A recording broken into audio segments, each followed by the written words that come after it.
Guys नमस्कार, कैसे हैं आप लोग। मैं विनोद बिंद आप लोगों का बहुत बहुत स्वागत करता हूं दोस्तों अपने YouTube channel study research centre में। और आज हम पढ़ने वाले गंगा नदी तंत्र के बारे में। ठीक है दोस्तों, तो गंगा नदी का जहां से उद्गम हुआ है और जहां पे ये मुहाना बनाती हैं उसके बारे में बहुत अच्छे तरह से हम लोग देखेंगे। उनके बीच में कितनी नदियों ने मतलब जल अपना गिराया है, ठीक है, चाहे प्रत्यक्ष रूप से चाहे अप्रत्यक्ष रूप से, उन सब के बारे में हम बहुत अच्छी तरह से देखेंगे। तो आइए शुरुआत करते हैं दोस्तों। उत्तराखंड में एक ग्लेशियर है, सतोपथ ग्लेशियर। ग्लेशियर क्या होता है? ग्लेशियर होता है दोस्तों बर्फ़ का पहाड़, ठीक है, बर्फ़ का पहाड़। तो उत्तराखंड में 6 किलोमीटर, 7 किलोमीटर, 8 किलोमीटर इतनी ऊंचाई तक चोटियां हैं जिसपे बर्फ़ जमी रहती है। बहुत विशाल मात्रा में बड़े बड़े बर्फ़ के पहाड़ रहते हैं। तो वहीं पे एक सतोपथ नाम का ग्लेशियर है, ठीक है, बर्फ़ का पहाड़ है। वहाँ से एक नदी निकली है, विष्णु गंगा नदी। क्या बोलेंगे इसको? विष्णु गंगा नदी। अच्छा दोस्तों एक मिनट, इसको थोड़ा बड़ा कर दूँ। एक मिनट ध्यान दीजिएगा। विष्णु गंगा नदी, ठीक है, देखिए ये रहा, ठीक है। और दूसरी साइड से एक और नदी निकली है, धौली गंगा नदी। इसको भी याद रखिएगा, ये नदी रही, ठीक है। अभी कुछ दिन पहले, कुछ महीने पहले दोस्तों, 1-2 महीने पहले धौली गंगा नदी में ही बहुत मतलब भयंकर आपदा आई थी जिसमें सैकड़ों लोगों ने अपनी जान गंवा दी, ठीक है। तो उत्तराखंड एक ऐसी मतलब स्थान है जहाँ पर प्राकृतिक आपदाएँ हमेशा आती रहती हैं। आप 2013-14 में देख लीजिए केदारनाथ वाला, तो वहाँ पे हमेशा भूस्खलन जैसी घटनाएं होती रहती है, ठीक है ना। प्लस उसके बाद बाढ़ हो गया, तो यहाँ पे बहुत ज़्यादा मतलब ये सब चीज़ें होती रहती हैं। बादलों का फटना आम बात है वहाँ पे। तो ठीक है, याद रखिएगा इसको। तो धौली गंगा नदी सतोपथ ग्लेशियर से निकलती है और दूसरी साइड से विष्णु गंगा नदी निकलती है, ठीक है। और दोनों आकर के एक जगह पड़ता है दोस्तों, विष्णु प्रयाग, वहाँ पे मिल जाती हैं। जब वहाँ पे मिल जाती हैं तो इनकी जो मुख्य धारा है ये अलकनंदा नदी के नाम से बहती है, ठीक है। यहाँ से इस नदी का नाम हो जाता है अलकनंदा नदी। कहाँ तक? देवप्रयाग तक, ठीक है, देवप्रयाग तक, विष्णु प्रयाग से लेकर के देवप्रयाग तक इसको हम अलकनंदा नदी के नाम से जानने लगे। ठीक, थोड़ा और बड़ा कर देता हूँ। अब देखिए क्या होता है, इस अलकनंदा नदी में कई नदियाँ आकर के मिलती हैं, कई छोटी बड़ी कई सारी नदियाँ निकलती हैं, मतलब आकर के मिलती हैं। बट हम मुख्य मुख्य नदियों के बारे में पढ़ेंगे, ठीक है ना। देखिए इसमें लक्ष्मण गंगा नदी आकर के मिलती है, फिर ऋषि गंगा नदी आकर के मिलती है, कई सारी छोटी छोटी नदियाँ आकर के मिलती है। लेकिन जो मुख्य मुख्य उसके बारे में देखिए, कर्णप्रयाग एक जगह पड़ता है, वहाँ पे दोस्तों एक नदी आती है पिंडार नदी। पिंडार नदी आकर के कर्णप्रयाग में मिल जाती है। उसके बाद एक नंदाकिनी नदी आती है और आगे चल करके एक नंदप्रयाग नामक जगह है, ठीक है, वहाँ पे नंदाकिनी नदी मिल जाती है, ध्यान रखिएगा। फिर उसके बाद क्या होता है दोस्तों, मंदाकिनी नदी आकर के एक जगह पड़ता है रुद्रप्रयाग, ये अलकनंदा नदी किनारे वहाँ पे मिल जाती है, ठीक है। इतना समझ में आया आप लोग को। और एक चीज़ और याद रखिए, एग्जाम में कई बार पूछ चुका है कि बद्रीनाथ कौन सी नदी किनारे हैं, तो अलकनंदा नदी किनारे, ठीक है। इस नदी किनारे बद्रीनाथ है आपका धाम। और ये पूछता है केदारनाथ धाम कौन सी नदी किनारे है, तो दोस्तों मंदाकिनी नदी के किनारे आपका केदारनाथ धाम है, ठीक है। अच्छे से याद रखिएगा इसको। अब हमने देखा अलकनंदा नदी के बारे में। देखिए अलकनंदा नदी यहाँ पे आ चुकी है, ठीक है। अब हम देखेंगे भागीरथी नदी के बारे में। एक ग्लेशियर, गंगोत्री ग्लेशियर, वहाँ से एक नदी निकली है भागीरथी नदी, और वो भागीरथी नदी आकर के कहाँ पे मिलती है? अलकनंदा नदी में मिल जाती है, ठीक है, इसको याद रखिएगा। और इसमें भागीरथी नदी में एक नदी आई है भिलंगाना नदी। ये भिलंगाना नदी आकर के भागीरथी नदी में मिल जाती है। और यहीं पे एक बांध बना है टिहरी बांध, आप लोग नाम सुनेंगे दोस्तों, ये बहुत ही महत्वपूर्ण भारत का बांध है, ठीक ना। अगर किसी दिन ये अगर टूट गया ना तो सोच लीजिए कि इतनी तबाही मचेगी ना कि पूरा दिल्ली तो एकदम साफ हो जाएगा, बहुत बुरी तबाही मचेगी। इतना बड़ा बांध है। अगर कभी आप लोगों के पास टाइम मिलता है तो जाइए वहाँ पे घूमिए, देखिए उस बात को, बहुत विशाल बांध बनाया गया है। तो भगवान से यही प्रार्थना कीजिए कि कभी टूटे ना, क्योंकि वहाँ पे भूकंप भी बहुत आते हैं। अगर किसी दिन भूकंप नहीं झेल पाया ना तो आप सोच भी नहीं सकते कि कितनी बड़ी तबाही मचाएगा। तो यहाँ बहुत विशाल बांध बना है। ये एग्जाम में अक्सर पूछता है कि कौन सी नदी पर टिहरी बांध बना है, तो ध्यान रखिएगा भागीरथी प्लस भिलंगाना, ठीक, समझ में आया। तो ये दोनों नदियाँ आकर के एक जगह पड़ता है देवप्रयाग, यहाँ पे मिल जाती हैं, ठीक है दोस्तों। दोनों नदियाँ आई और यहाँ पे आकर के मिल गई। जब यहाँ पे दोनों नदियाँ मिल गई तो यहाँ से इसका नाम, इस नदी का नाम हो गया गंगा नदी नाम। अब समझ में आया। इसका मतलब कि शुरुआत में जहाँ से ये सब नदियाँ निकली हैं वहाँ से गंगा नहीं निकली है। आपका जब ये दोनों नदियाँ मिल जाती हैं ना तब हम इसको नाम देते हैं गंगा नदी, ध्यान रखिएगा। अब ये गंगा नदी के नाम से उत्तर भारत क्षेत्र में बहेगी, ठीक है। तो देखिए यहाँ पे गंगा नदी होगी। अब ये गंगा नदी के नाम से आ गई और उत्तर प्रदेश में इधर गंगा नदी के नाम से बहने लगे। उत्तर प्रदेश ही नहीं दोस्तों, उत्तराखंड में भी गंगा नदी के नाम से ही बोला जाता है। लेकिन स्पेशली कहने का मतलब ये है ना कि यहाँ से उत्तराखंड में जहाँ से शुरुआत होती है, आपका हरिद्वार हो गया, उन सब के किनारे बहती है, तो वो सब पर्वतीय क्षेत्र नहीं है हरिद्वार, ठीक है ना, तो मैदानी क्षेत्र है। तो वहाँ से गंगा नदी निकलना शुरू हो जाती है, देवप्रयाग से शुरू हो जाती है गंगा नदी के नाम से और आगे बढ़ती है, ठीक है, ध्यान रखिएगा। तो देखिए गंगा नदी यहाँ से निकल करके अपना आती है और एक इसकी जो शाखा है ये आपका पश्चिम बंगाल में चली जाती है और दूसरी शाखा बांग्लादेश में चली जाती है। तो अब इसके बारे में हम देखें कि कौन कौन सी नदियाँ इसके बाएं किनारे मिलती है, कौन कौन सी दाएं, ठीक है। तो देखिए कन्नौज के पास एक नदी आती है रामगंगा नदी, वो आकर के कन्नौज के पास मिल जाती है, ठीक। उसके बाद इधर देखिए प्रयागराज में, प्रयागराज दोस्तों मतलब इलाहाबाद, ठीक है ना, पहले बहुत पहले इसका नाम प्राचीन समय प्रयाग नाम था, तो अकबर आया तो उसने इलाहाबाद कर दिया इसका नाम, ठीक है। तो हमारे योगी बाबा ने इसको फिर से प्रयागराज कर दिया, ठीक है, इसको याद रखिएगा। तो प्रयागराज में एक नदी आती है यमुना नदी, वो आकर के इसमें मिल जाती है। और दोस्तों यमुना नदी जो है ना ये यमुनोत्री ग्लेशियर से निकली है, कहाँ पे, यमुनोत्री ग्लेशियर से उत्तराखंड से निकली हुई है, ठीक है, याद रखिएगा। और उसके बाद देखिए गोमती नदी आकर के मिल जाती है इसमें, फिर घाघरा नदी आकर के मिलती है, ठीक है।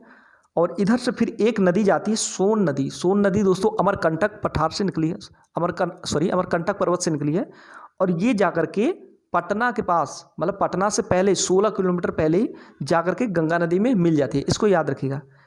फिर उसके बाद देखिए गंडक नदी आकर के मिलती है, फिर कोसी नदी आकर के मिलती है, फिर महानंदा नदी आकर के मिलती है। अच्छा ये कोसी नदी दोस्तों बिहार का शोक बोला जाता है, क्यों बोला जाता है, क्योंकि ये बहुत मतलब हर साल ये बहुत भयंकर बाढ़ लाती है, बहुत सारी पानी लाती है, पूरा बाढ़ मतलब इतना पानी चारों तरफ हो जाता है कि बहुत भयंकर बाढ़ आ जाता है।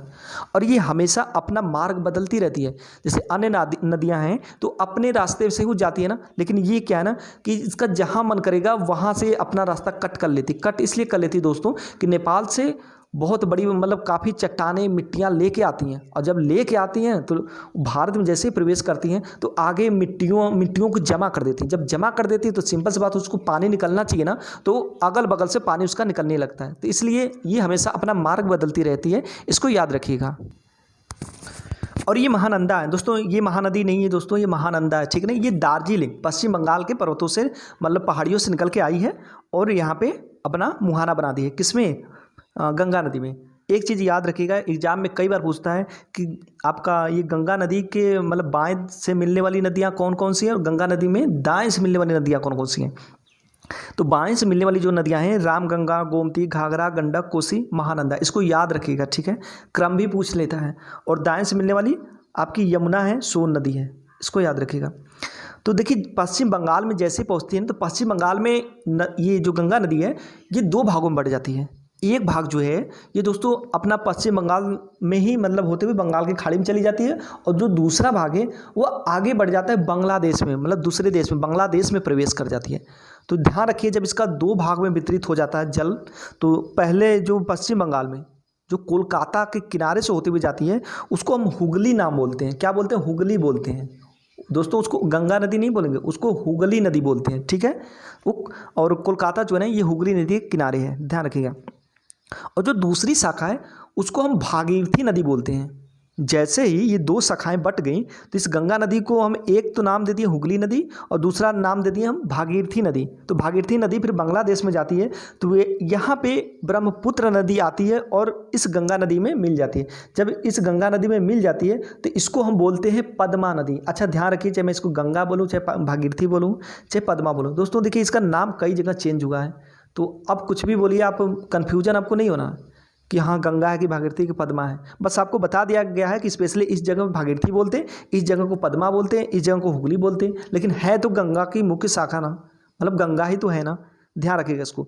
तो जब ब्रह्मपुत्र में गंगा नदी में आकर के ब्रह्मपुत्र नदी मिल जाती है तो दोस्तों वहाँ से उसका नाम हो जाता है पद्मा नदी, ठीक है ना। एग्जाम में कई बार पूछा है कि ब्रह्मपुत्र नदी जब गंगा में मिलती है तो वहाँ पे किस नाम से उसको जानते हैं, तो पद्मा नदी। एग्जाम में ये भी पूछा है कि जो ये गंगा नदी है ये बांग्लादेश में किस नाम से प्रवेश करती है, तो भागीरथी नदी, इसको याद रखिएगा। अब देखिए पद्मा नदी आगे बहती है तो एक नदी आती है मणिपुर से निकल करके, बराक नदी, उसी को बोलते हैं मेघना नदी। तो वो मेघना नदी आकर के गंगा नदी में मिलती है, तो वहाँ से गंगा नदी का नाम हो जाता है बराक नदी या मेघना नदी, ध्यान रखिएगा इसको। तो इस तरह से बराक नदी लास्ट में आकर के यहाँ पे मिल जाती है। जब मिल जाती है तो एग्जाम में दोस्तों कई बार ये पूछता है ना कि जो गंगा नदी है इसकी मतलब किस नाम से बंगाल की खाड़ी में अपना जल गिराती है। तो याद रखिएगा बराक या मेघना नाम करेगा, नौ की गंगा, ठीक है ना। तो देखिए कई जगह गंगा नदी का नाम चेंज हुआ। यहाँ से शुरू हुई गंगा, तो जब दो शाखाओं बटी तो हुगली हो गई, इधर भागीरथी हो गई। फिर जब ब्रह्मपुत्र मिली किससे, गंगा से, तो वहाँ पे पद्मा नाम हो गया। फिर उसके बाद पद्मा नदी में जब बराक या मेघना नदी मिली तो उसका बराक नाम हो गया, बराक नदी या फिर मेघना नदी। तो मेघना नदी अपना जल किस में गिराती है, बंगाल की खाड़ी में गिरा देती है। इसको याद रखिएगा, ठीक है। अब देखिए यमुना नदी की बात करें दोस्तों, इसके बारे में थोड़ा सा जान लीजिए। यमुना नदी आपका उत्तराखंड के यमुनोत्री ग्लेशियर से निकलती है, ठीक है ना, यमुनोत्री ग्लेशियर से। तो यमुना नदी में देखिए चंबल नदी, चंबल घाटी के बारे में आप तो जानते हैं दोस्तों, ये बहुत फेमस है चंबल घाटी, ये डाकुओं के लिए बहुत फेमस है, ठीक है, इसको याद रखिएगा। तो ये वही चंबल नदी है। तो चंबल नदी आकर के इटावा के पास यमुना में मिल जाती है। उसके बाद सिंध नदी आती है और यमुना नदी में मिल जाती है। दोस्तों ये सिंध नदी की बात कर रहा हूँ, सिंधु नदी की नहीं। सिंधु नदी आपका दूसरे साइड बहती है, हम उसके बारे में भी अच्छी तरह से जानेंगे। ये सिंध नदी है, छोटी नदी है सिंधु से। फिर उसके बाद बेतवा नदी आकर के हमीरपुर में मिलती है, किसमें, यमुना नदी में, ध्यान रखिएगा। फिर केन नदी आकर के मिलती है। फिर टोंस नदी भी आकर के यमुना नदी में मिल जाती है। अब क्या होता है, इन सभी नदियों का जो जल है यमुना नदी लेकर के प्रयागराज इलाहाबाद में जाकर के अपना गिरा देती है, ठीक है ना। तो शुरुआत में देखिए, शुरुआत में गंगा जो है ना बहुत पतली थी, उसकी धाराएं पतली थी, लेकिन जैसे जैसे इसमें नदियां आती गई, मिलती गई, ये मतलब बहुत बड़ी क्षेत्र में मतलब काफ़ी जल लेकर के आगे चलने लगी, ठीक है। तो इस तरह से हमने बहुत अच्छे ढंग से इसको देखा दोस्तों, और नेक्स्ट में हम इन सभी नदियों के बारे में चर्चा करेंगे। और देखिए दोस्तों, इसकी अगर गंगा नदी तंत्र की नहीं दोस्तों, गंगा नदी की स्पेशल लंबाई की बात करें तो 2510 किलोमीटर है, ठीक है ना। और एक चीज़ और देखिएगा, यहाँ से ये जो है ना हुगली वाला क्षेत्र, ये मतलब डेल्टा बनाई है, गंगा नदी ने डेल्टा बनाया है, और ये विश्व का सबसे बड़ा डेल्टा है।